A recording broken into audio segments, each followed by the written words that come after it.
Hei, salut băieți! Bine v-am găsit la FIFA Mobile-ul. Astăzi vom încerca să vă arăt echipa mea. Sunt câțiva jucători care i-am schimbat, sunt jucători care au mai rămas. Astăzi o să vedem și o să vedeți ce jucători am, așa că nu uitați să vă abonați la canalul meu și să dați un like acolo și să începem cu LB-ul. Aici la LB, după cum știți, l-avem pe Yuri Berche, după cum știți. Este un fundaș foarte bun, un fundaș foarte promoțitor, mie îmi place de el, da, e extraordinar de bun.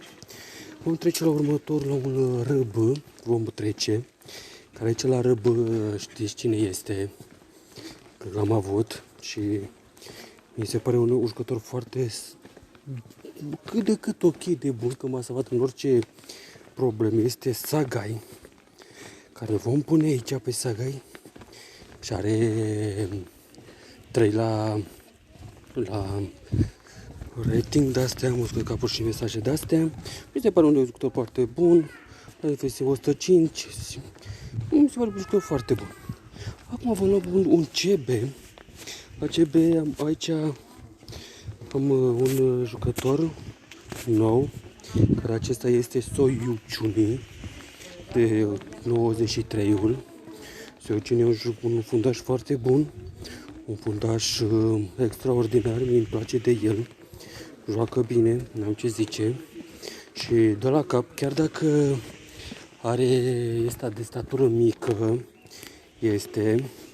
are, să ne uităm și la statură, care are cam 1,80 m, 1,85 m are, n-ar fi înalt, dar are flick flap, da, un jucător foarte bun. Următorul CB, după cum știți, și mi se pare un jucător foarte, avem pe Diallo, un jucător extraordinar, jucător cu potențial, un jucător foarte bun, mie îmi place de el și așa că să-l băgăm în echipă. Bun, am trecut cu fundașii, hai să trecem acum, avem și la mijlocaș. Aici să luăm pe marginea cu CM-ul și la CM, băieți, ne avem aici decât pe Henderson la CM. Noi mă gândeam să le băgăm, fii atent, aici nu, îl băgăm pe Sanson. Băgăm pe Sanson aici în parte, îl băgăm. Iar aici la CM următorul avem pe Anderson. Îl avem pe putere de 92. Un jocaș foarte bun, compromițător și el. Jucător cât de cât. Bun. Ia dacă facem noi așa. De noi asta așa.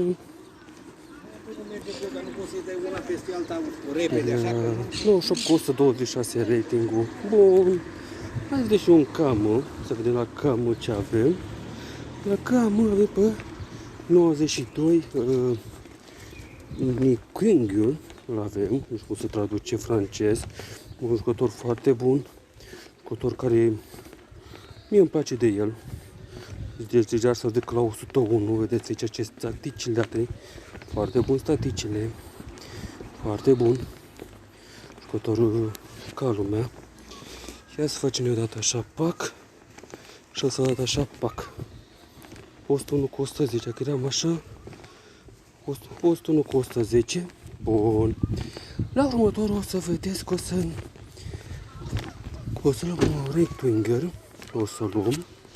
Vedeți aici un right winger, ca să-l avem pe Traore. Bă, Traore la right winger. Avem pe aici, avem 105, care este un jucător bun, cu 124 pace. Un jucător foarte, la orice poziție extraordinar de bună pentru mine.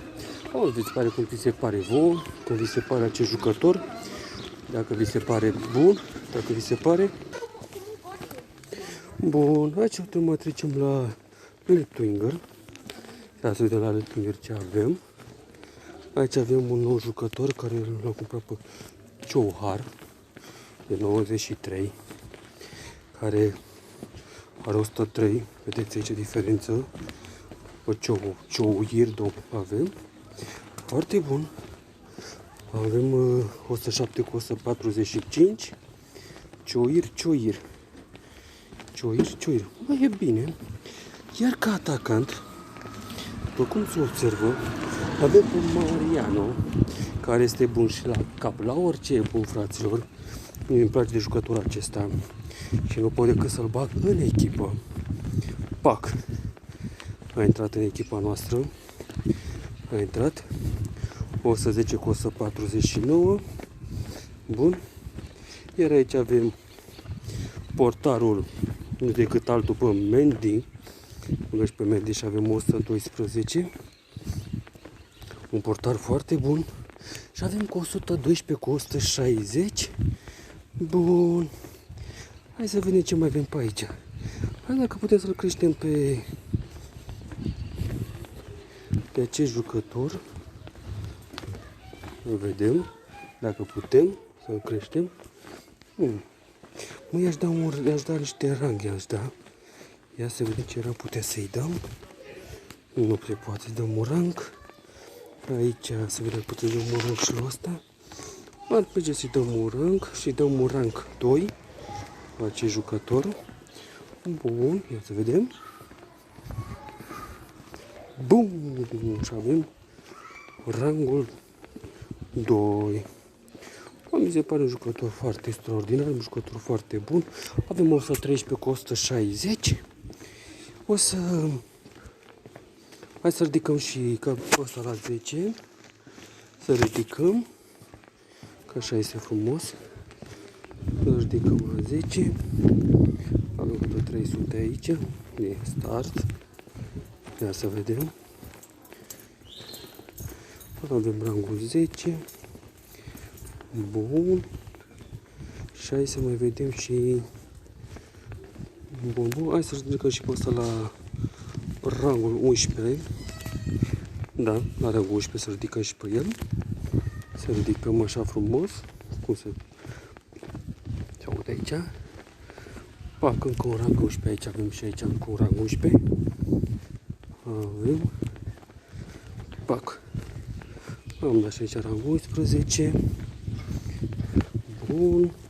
Aici avem, băieți, aici avem 113 cu 160 overall.